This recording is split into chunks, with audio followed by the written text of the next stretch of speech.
Hello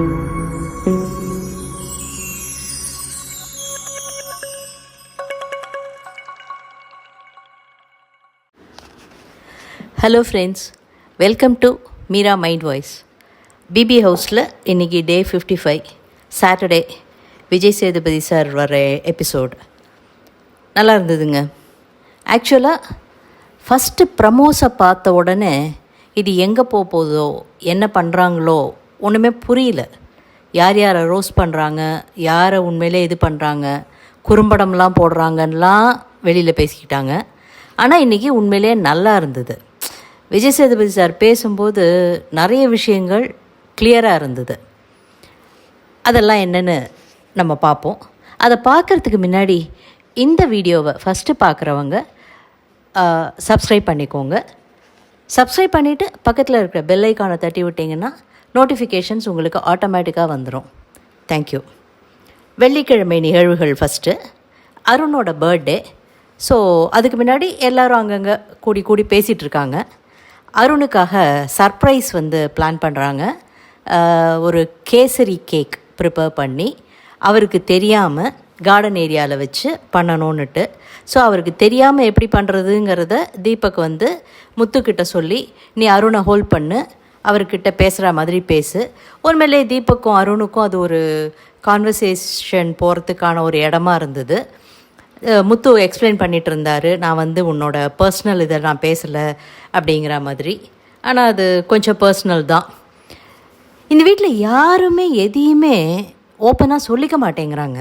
yes, எனக்கு உன் மேலே கிரட்ஜ் இருக்குது, எஸ் எனக்கு இந்த ஈகோ இருக்குது, அதனால் உன்னை நான் இப்படி பார்க்குறேன். இதை தான் விஜய் சேதுபதியும் எதிர்பார்க்கிறார். ஆனால் யாருமே சொல்லிக்கிறது இல்லை. அருணுக்கும் முத்துக்கும் இப்போ ரொம்ப முட்டிக்குது அப்படின்னா ஏன்? அவங்க ரெண்டு பேருக்குள்ளே ஈகோ பெருசாக இருக்குது. அருணுக்கு ஒரு பயம் வந்துடுது. எல்லாரும் முத்து முத்துன்னு சொல்கிறாங்க, அவன் தான் பேசுகிறாங்கிறாங்க. அப்போ நம்மளும் பேச ஆரம்பிக்கணும். வெளியிலேருந்து வைல்டு கார்டு வந்ததுக்கு அப்புறம்தான் முத்துவனுடைய இம்பார்ட்டன்ஸ் நிறைய ஆயிடுச்சுங்கிறது அவருக்கு தெரிய வந்தது. அல்லது அது அவரோட ஸ்ட்ராட்டஜியாக கூட இருக்கலாம். முதல் 4 வாரம் அடக்கி வாசிச்சுட்டு அப்புறமா ஓப்பன் அப் ஆகி பண்ணணுன்னுட்டு இந்த விஷயத்தை பற்றி பேசிகிட்டு இருந்தாங்க. அதாவது ரயான் ஜெஃப்ரிக்கு எக்ஸ்பிளைன் பண்ணுறான். முத்து என்கிட்ட சொன்னார், நான் ஒரு ஸ்டாண்டர்ட் செட் பண்ணிட்டேன், இப்பயும் என்னை அந்த ஸ்டாண்டர்டில் எதிர்பார்க்குறாங்க, ஆனால் நான் அது இல்லை குறைஞ்சிருக்குங்கும்போது இவங்க என்னை வேறு மாதிரியாக பார்க்குறாங்க அப்படின்னுட்டு. ஆனால் அடுத்த வாரம் முத்து நாமினேஷனில் வருவார். அதுக்கப்புறம் அவர் பண்ணுற கேமே வேறு மாதிரி இருக்கும். இது வரைக்கும் அவர் ஃபஸ்ட்டு 4 வாரம் ஸ்ட்ராங்காக இருந்தவங்களை எதிர்த்துட்டு இருந்தார். இப்போ ரொம்ப அடக்கி வாசிக்கிறாரு. அடுத்தாப்பில் அவர் கேம் பிளானையே மாற்றி இனிமேல் அவர் வெளில அவர் அட்டாக் பண்ணுறது எல்லாமே ஸ்ட்ராங் பிளேயர்ஸாக இருக்கும். அந்த ஸ்ட்ராட்டஜி மாறும்போது அவருக்கு மதிப்பு ஏறும் அப்படின்னு. ரயானோட கணிப்பு கரெக்டாக இருக்குது. அந்த பையன் கொஞ்சம் கோவப்படாமல் எல்லாரோடையும் பழகிட்டு இருந்தான்னா he can give tough to Muthu. That is true. அடுத்தது கேக் கட்டிங் எல்லாம் ஆச்சு. அப்படியே அருண் நெகிழ்ந்து போயிட்டார். என்ன தான் பேசினாலும் சரி, இவங்களுக்குள்ளே உள்ள அந்த ஒரு டிஃப்ரென்ஸ் க்ரியேட் ஆனது அப்படியே தான் இருக்குது. அது நல்லா தெரியறது. அருணுக்கு ஸ்பெஷல் கேக் வெளியிலேருந்து, அவருடைய ஹார்லி குவீன்ட்டேருந்து. அவர் அதுக்கும் அவங்கக்கிட்டேருந்து ஒரு லெட்டர்லாம் அதெல்லாம் படித்தாங்க. ரொம்ப ஹாப்பியாக கொண்டாடினார். தீபக் இதில் அவ்வளோ ஈகராக பார்ட்டிசிபேட் பண்ணார். இதெல்லாம் பார்க்கும்போது எல்லாருக்குமே, நமக்கே வெளியில் இருக்கிறவங்களுக்கே தோணுது, இவங்க ஒரு எலைட் கேங்கு குரூப்பு அப்படின்னுட்டு. உள்ளே இருக்கிறவங்களுக்கு அது தோன்றதில் ஒரு வியப்பு கிடையாது. அதாவது இவங்க கேங்காக இருக்காங்க, நம்மளை அந்த கூட்டத்தில் சேர்த்துக்க மாட்டேங்கிறாங்க. நம்மளே ஸ்கூல்லலாம் எவ்வளவோ அனுபவிச்சிருப்போம். பற்றியா, அந்த கேங்கு பெஸ்ட்டு கேங்கு, அந்த கேங்குள்ளே நம்மளை சேர்த்துக்கல, இந்த கேங்கு இந்த மாதிரி நம்மளை ஒதுக்குறாங்க. பீரியட் டு பீரியட் இதெல்லாம் எல்லாருமே ஃபேஸ் பண்ணுறது தான். அடுத்தது ஜெஃப்ரி சொன்னான் அப்படின்னு சொல்லிட்டு நம்ம கோவா கேங்கில் பேசிகிட்ருக்காங்க. அதில் ஜாக்லின் சௌந்தர்யா அண்ட் ரயான் கிட்ட சொல்கிறாங்க. ஜெஃப்ரி என்கிட்ட சொன்னால், என்கிட்ட 2 இது இருக்குது, இப்போ நான் வந்து கேப்டன்ஷிப்புக்கும் பண்ண முடியும், அடுத்தது நாமினேஷன் ஃப்ரீ பாஸும் வாங்கிட்டேன், அதனால் நான் விட்டு கொடுக்க போகிறேன் சாச்னாக்குன்ற மாதிரி. ஆனால் இதே விஷயத்த பின்னாடி அருண் பேசும்போது சாச்சனா போய் கேட்டிருக்கா. ஒருத்தர் காதுலேருந்து ஒருத்தர் காதுக்கு விஷயம் பரவும்போது அது எப்படி பரவுது பாருங்கள். சாச்சனா போய் கேட்டிருக்கா, எனக்கு நீ விட்டு கொடுத்துரு அப்படின்னுட்டு. அந்த பொண்ணை ஹர்ட் பண்ணிவிட்டு அதனால தான் நான் விளையாட்டுலேருந்தே வெளியில் வந்துட்டேன், அவங்க 3 பேரும் விளையாடட்டும்ன்ட்டு, இல்லாட்டினா அந்த பொண்ணு ஹர்ட் ஆகிருக்கும், அந்த பொண்ணு இதுவாகிருக்குங்கிற மாதிரி பேசுகிறாங்க. இது அவங்களுடைய புரிதல், அவ்வளோதான். ஜெஃப்ரி கோவன் கேங் உட்காந்து உள்ளே பேசிகிட்டு இருந்தாங்க. அதே ஜெஃப்ரி திரும்ப சொன்னார், நான் இவளுக்கு மெச்சூரிட்டி இல்லைன்னு நானே போய் நாமினேட் பண்ணுறேன், அப்போ வின் பண்ணுற நாமினேஷன் ஃப்ரீ பாஸை நான் அவளுக்கு கொடுத்தேன்னா அதில் ஒரு அர்த்தமே இருக்காது. ஸோ கேப்டன்ஷிப் டாஸ்கில் அவள் வெளியில் போகலை, இந்த வாரம் இருந்தான்னா நான் விளையாடுவேன், ஆனால் நான் அவளை ஜெயிக்க விட்டுருவேன், அவள் கேப்டனாக இருக்கட்டும், எனக்கு நாமினேஷன் ஃப்ரீ பாஸ் இருக்குது, ஸோ நாங்கள் 2 பேருமே 1 வாரம் எக்ஸ்டெண்ட் ஆகிடுவோம் அப்படின்னு. ஒரு நல்ல சிந்தனை. அந்த பையன் யாரையும் பெருசாக ஹர்ட் பண்ண நினைக்கிறதில்ல. ஸோ இதை பற்றி பயங்கரமாக மற்றவங்க எல்லாரும் அவங்களுடைய கற்பனையில் பேசுகிறாங்க. இதே தாங்க ஆறுது ஒவ்வொரு எரிமலை வெடிக்கும் போதும்.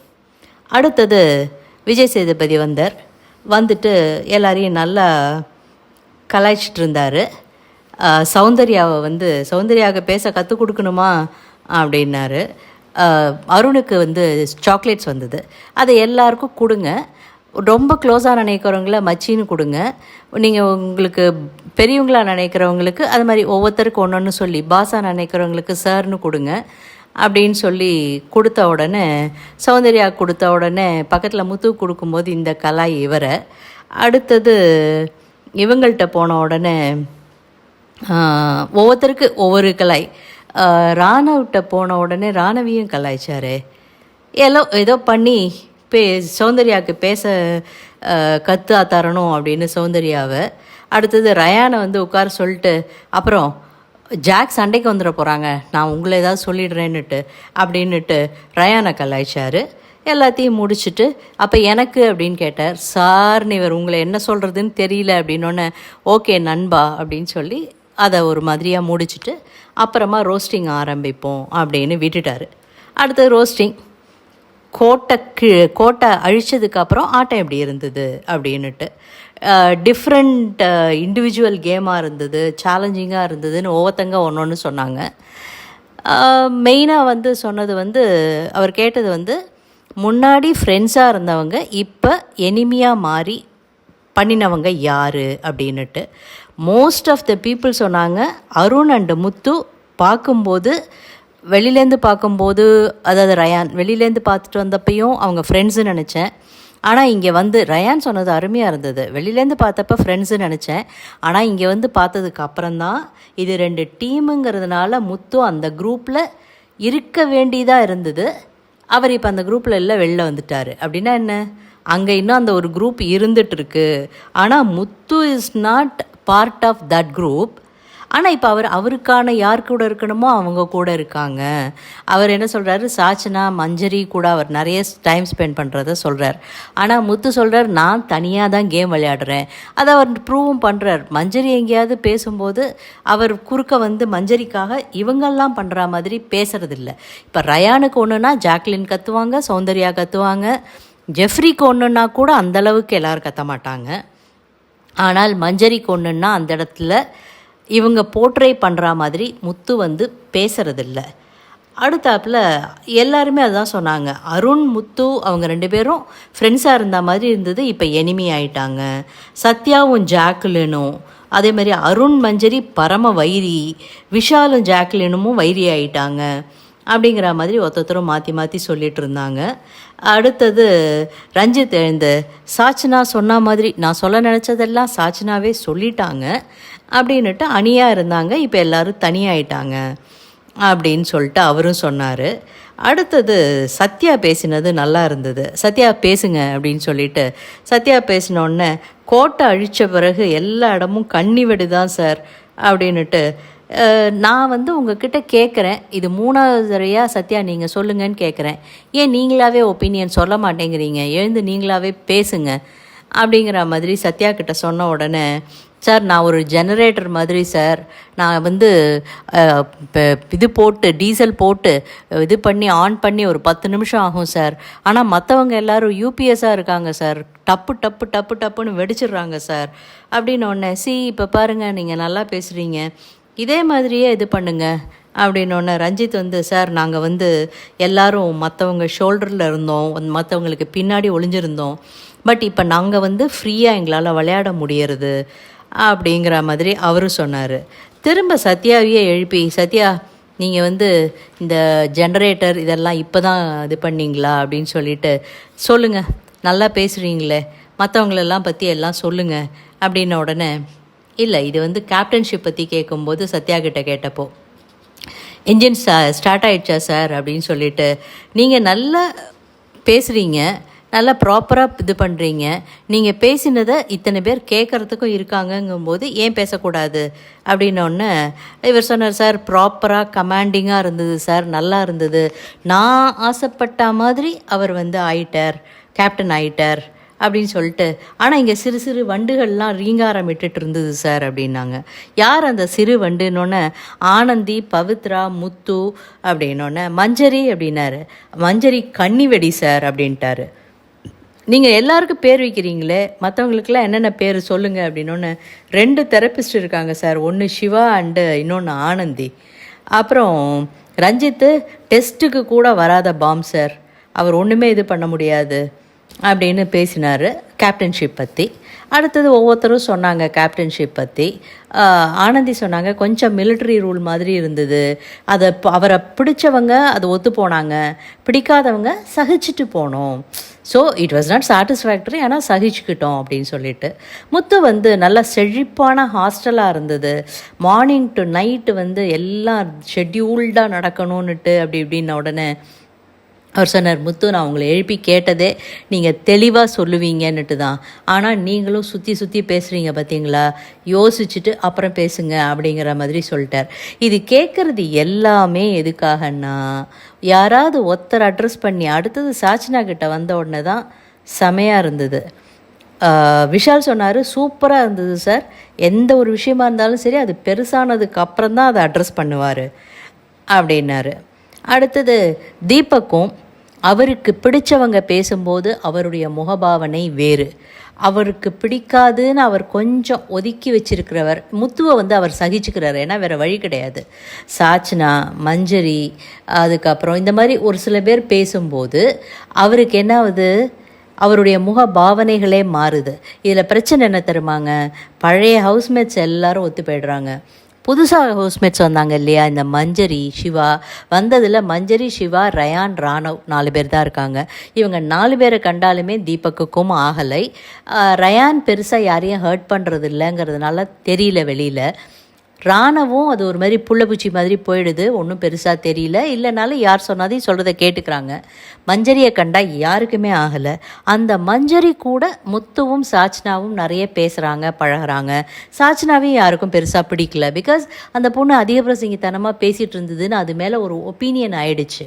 அதனால் அதையும் பெருசாக பிடிக்காததுனால இவங்கக்கிட்ட பேசுகிறவங்கள கண்டால் அவருக்கு கொஞ்சம் பிடிக்கல. அதனால் முத்து மேலே லைட்டாக ஒரு அப்பப்போ வருது போகிறது, அவ்வளோதான். சாச்சனாவை எழுந்து கேட்டப்போ 70-30 சார் அப்படின்னோடனே, மற்றவங்கள மாதிரியே ஏதாவது சொல்லி குழப்பி விடாதீங்க, ஒருத்தங்க சொன்னாங்கங்கிறதுக்காக நீங்கள் பர்சன்டேஜ் சொல்லணுங்கிற அவசியம் கிடையாது, உங்களுடைய ஒப்பீனியனை ஸ்ட்ரெயிட்டாக சொல்லுங்கள் அப்படின்னுட்டு. பூ எதுக்காக நீங்கள் கட் பண்ணீங்க, எந்த 30க்காக தான் கட் பண்ணீங்களா அப்படின்னு கேட்டார்.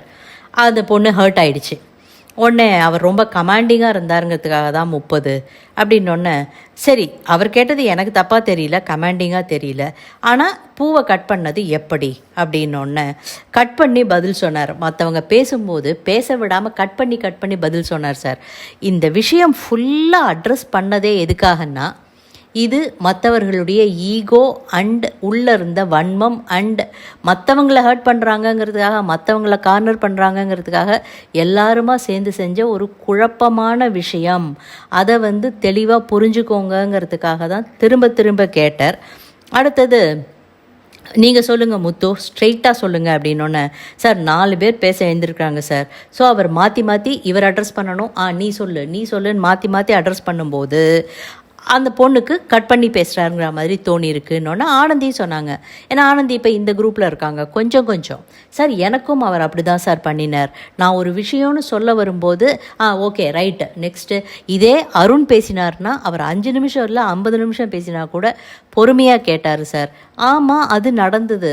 இது ஒரே வார்த்தையில் சொல்லியிருக்கலாம். அவர் பயாஸ்டாக இருந்தார் ஒரு சில பேருக்கு, மற்றவங்க கிட்ட இந்த மாதிரி மூஞ்சி காமிச்சார், அதனால் பண்ணினோன்னா முடிஞ்சு போச்சு அந்த இடத்துல. இதை சுற்றி பேசி இன்றைக்கி எபிசோடு முடியறதுக்கே 12 o'clock ஆச்சுங்க. 9:30க்கு ஆரம்பித்த எபிசோட் 12 o'clock வரைக்கும் போயிருக்கு. பிகாஸ் இந்த சுத்தலான பேச்சு. இன்றைக்கி அவர் கட் பண்ணுறதாவும் இல்லை. அவர் கட் பண்ணால் எல்லோரும் என்ன சொல்கிறாங்க வெளியில், அவர் யாரையும் பேச விட மாட்டேங்கிறாரு, கட் பண்ணி உட்காருங்கன்னு சொல்லிடுறாரு, அவருக்கு இது பண்ண தெரியல, ஹோஸ்ட் பண்ண தெரியலங்கிற மாதிரி. பேசுங்க எல்லோரும், 12 மணி வரைக்கும் பாருங்கள் எல்லாரும்னு விட்டுட்டார். இதை எல்லோரும் ஸ்பேஸ் கொடுக்கப்படலைன்னு ஆனந்தியும் சொன்னாங்க. ஸோ தீபக் சொன்னார், நான் அப்படி கொடுக்கல சார், நான் ஒரு கேப்டனாக என்கிட்ட பேசுகிறவங்க ஒத்தொத்தரையும் நான் அட்ரஸ் பண்ணி ஆகணும். அதோடு இல்லாமல் இவங்க சொன்னது ஒரு விஷயம் கரெக்டாக இருந்தது. 4 பேர் பேசுகிறாங்கங்கும்போது அத்தனையும் ஞாபகம் வச்சுண்டு நான் ஒன்றொன்றுத்துக்காக பதில் சொல்லிகிட்டு இருக்க முடியாது சார். இவங்க சொல்லும்போது இதுக்கு ஒரு ஆன்சர் வருதா, இதுதான் ஆன்சர், இதுக்கு ஓகே வாட் நெக்ஸ்ட் அப்படின்னு போகிறது எனக்கு ஈஸியாக இருந்ததுன்னொன்னே விஜய் சேதுபதி சொன்னார், இது கரெக்டு தான், அவர் சொல்கிறது தப்பாக தோணல. எனக்குமே 4 பேர் பேசும்போது இது கரெக்டுன்னா கரெக்டு அப்படின்னு அந்த இடத்துல கொடுத்துட்றது ஈஸியாக இருக்கும் அப்படின்னு சொல்லிட்டு. உண்மையான காரணம் என்ன சாச்சுன்னா அதை தெளிவாக சொல்லு, லிசனிங் ஸ்கில்லு அது இதுன்னு 1/2 hour சுற்றி பேசினியே அப்படின்னோடனே அது சரியாக சொல்லலை. இது ஆனந்தி அடுத்தது கிச்சன் டீமு, அவங்க ப்ரெஷராக இருந்த மாதிரி தான் எனக்கும் இருந்தது அப்படிங்கிற மாதிரிலாம் பேசிகிட்டு இருந்தாங்க. சாச்சனா கிட்ட கிச்சன் டீமை பற்றி சொல்லும்போது உடனே இவங்க கிச்சன் டீம் எல்லாம் பயங்கர புத்தா மாதிரி, அதை இவர் அட்ரஸ் பண்ணது எனக்கு என்னமோ சரியாக படலை. அவங்க கிச்சன் டீமில் இருந்தவங்கெல்லாம் ஏதோ புத்தாஸ் மாதிரி நாங்கள் ரொம்ப ஹாப்பியாக தான் கொடுத்தோம். அன்னைக்கு அந்த எபிசோட் நடந்தப்போ Jacqueline was not at all happy. அவள் ஷவுட்டு தான் பண்ணிகிட்டு இருந்தா. அதே மாதிரி அந்த இடத்துல வேலையை பகிர்ந்து கொடுத்துருக்கலாம், அதையும் பண்ணலை. அதை ஆனால் இவர் அட்ரஸ் பண்ணலை. பிகாஸ் அது உங்கள் பாடு, பார்த்துக்கங்க, எனக்கு என்ன போச்சு அப்படிங்கிற மாதிரி. இது சாச்சனாக்கு மட்டும் அல்ல. சாச்சனா தான் சொன்னது, அவர் ஏன் என்கிட்ட இப்படி பேசுகிறாரு அப்படின்னப்போ முத்து சொன்னார், இது முத்து உனக்கு மட்டுமல்லன்னு சொல்லலை, இது எதுக்காக சொன்னார், நம்ம என்ன பண்ணினதுக்காக சொன்னார், நீ திங்க் பண்ணிப்பார் அப்படிங்கிற மாதிரி சொன்னார். ஆனால் இது வீட்டில் இருக்கிற அனைவருக்கும் சொல்ல நினைக்கிறது. ஒரு விஷயம் நடந்ததுன்னா அதுக்கான உண்மையான காரணம் என்னன்னு யோசிங்க, அதை அந்த இடத்துலையே தூக்கி போட்டு போயிடுங்க. பொதுவாக லிசனிங் ஸ்கில்லு யாருக்குமே இல்லை, இதையே சுற்றி பண்ணாதீங்க அப்படின்னு எல்லாருக்குமான கொடுக்கப்பட்டது இது. அதையே தான் அவரும் கேப் முடிச்சுட்டு பிரேக் விட்டுட்டு திரும்பி வந்த உடனே இது எல்லாருக்குமான ஒரு விஷயங்கிறத இவங்க புரிஞ்சுக்க மாட்டேங்கிறாங்க அப்படின்னு சொல்லிட்டு அடுத்தது இதை கேட்டார். நீங்கள் உங்களுக்குள்ளேயே டிஸ்கஸ் பண்ணிக்கங்க, நான் உள்ளே போய்டுறேன், நீங்கள் உங்களுக்குள்ளேயே அடிச்சுக்கங்க, நான் திரும்ப பேசுகிறேன்ட்டு போயிட்டார். ஆனந்தி சொன்னாங்க பவித்ரா கிட்ட, அவங்க கிச்சனில் ப்ரெஷரைஸ்டாக தான் இருந்த மாதிரி எனக்கும் இருந்தது. இன்னொன்று பவித்ரா, வேறு யாருமே அதை பற்றி சொல்லலையே, அவர் கேட்கல, அதனால நம்ம யாருமே பதில் சொல்லலை. ஸோ எல்லாருமே எஸ்கேப் ஆகிறாங்க, அவ்வளோதான், சிம்பிள். அடுத்தது முத்து மஞ்சரி சாச்சனா ஏன் எனக்கு இப்படி பேசினாருங்கிறத பற்றிலாம் பேசிகிட்டு இருந்தாங்க. அருண் விஷால் சத்யா 3 பேரும் சாச்சனா கிட்ட கேட்டாங்கிற மாதிரி அவர் காதில் என்ன பட்டுதோ அதை பற்றி கேட்டுட்டு இருந்தாங்க. கேப்டன்ஷிப் விட்டு கொடுத்துருன்னு அந்த பொண்ணு கேட்டிருக்கு அப்படிங்கிற மாதிரி பேசிகிட்டு இருந்தாங்க. சேர் எடுத்துகிட்டு திரும்பி வந்துட்டார் விஜய் சேதுபதி. இவ்வளோ நேரம் பேசினா என்ன பண்ணுறது, நானும் உட்கார வேண்டாமா அப்படின்னு சொல்லிட்டு சாச்சனாவை எழுப்பி கேட்டார், உன் மேலே கோவப்பட்டு நான் என்ன பண்ண போகிறேன் அப்படின்னு சொல்லிட்டு. நீங்கள் எல்லாருமே இங்கே வந்திருக்கிறது ஒரு கனவோட, உங்களுக்குன்னு ஒரு நிறைய எக்ஸ்பெக்டேஷன்ஸ் இருக்குது. உங்களுக்கு இது big boss house, big boss வேறு யாரும் இல்லை, நீங்களே தான்.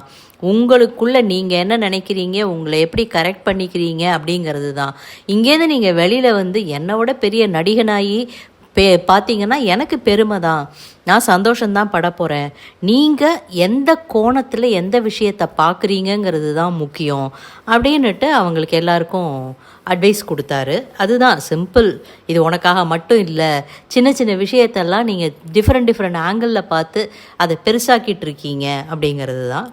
அடுத்தது மஞ்சரிகிட்ட கேட்ட உடனே திரும்ப அன்றைக்கி என்ன நடந்தது, அந்த இடத்துல என்ன நடந்ததுன்னு ஹோல் சீனியும், ப்ரெட்டு கேட்டேன், அவன் கொடுத்தான், இவன் டோஸ்ட் பண்ணான், அவள் டோஸ்ட் பண்ணல, இவ சாப்பிடல, அது சொன்னாங்க, இது சொன்னாங்க, எல்லாத்தையும் சொல்கிறாங்க.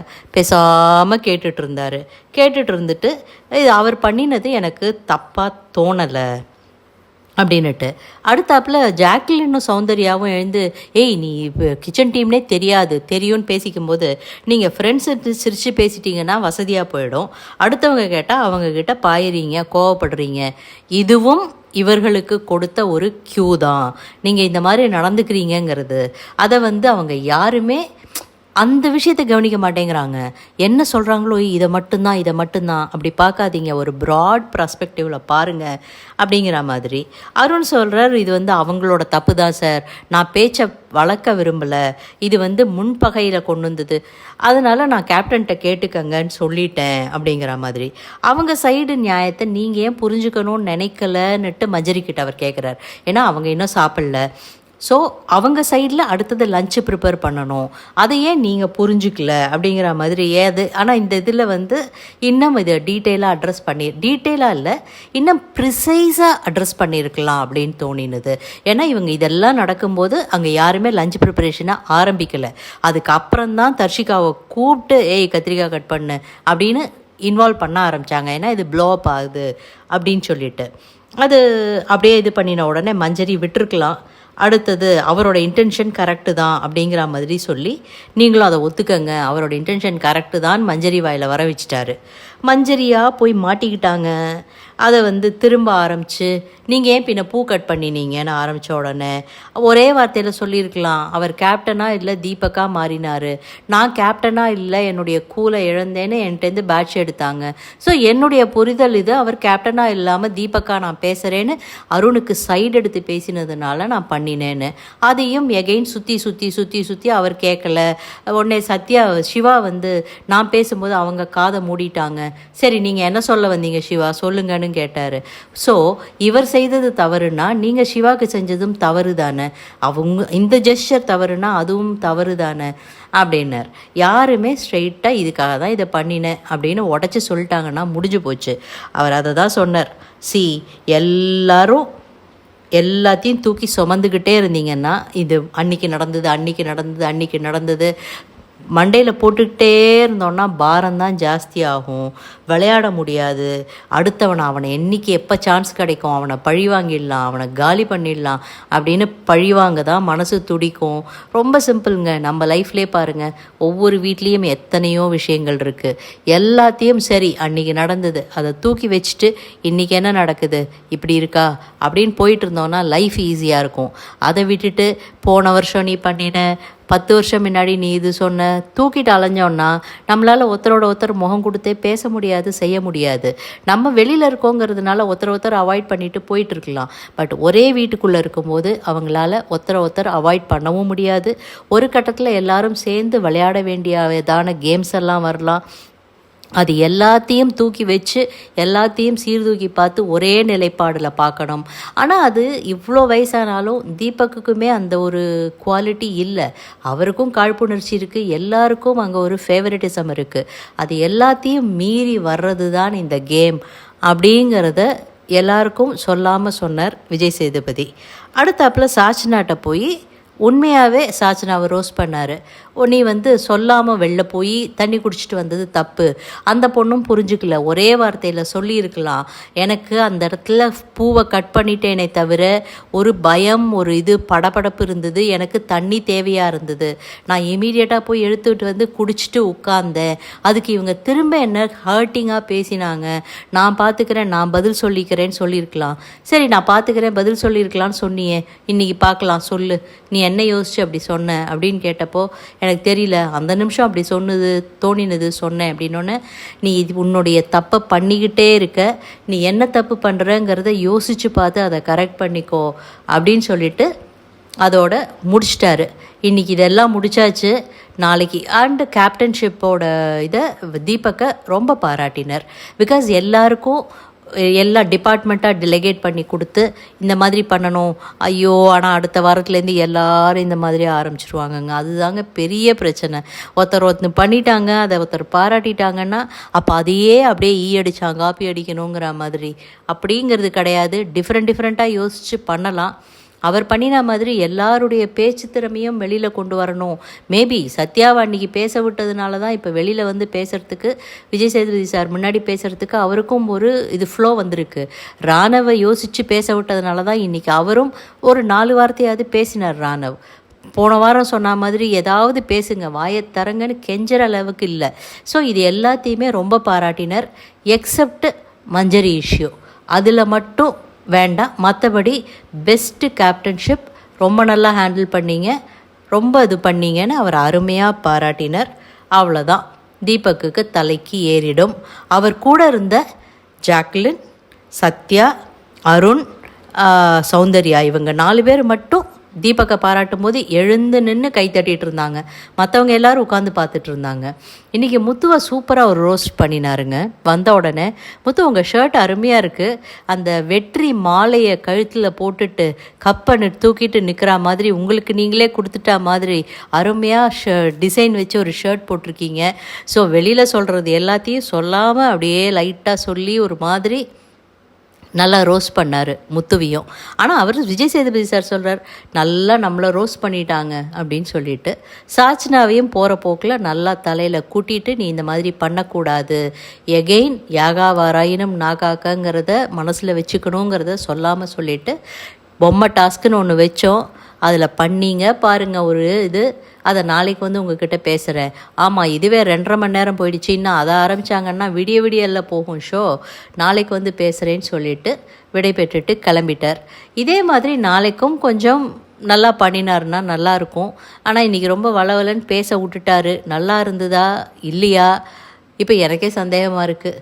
உங்களுக்கு என்ன தோன்றுறதுங்கிறத உங்களுடைய கமெண்ட்ஸில் சொல்லுங்கள். இந்த வீடியோ உங்களுக்கு பிடிச்சிருந்ததுன்னா லைக் பண்ணுங்கள், ஷேர் பண்ணுங்கள், அண்ட் சப்ஸ்கிரைப் பண்ணாதவங்க சப்ஸ்கிரைப் பண்ணிக்கோங்க. தேங்க்யூ.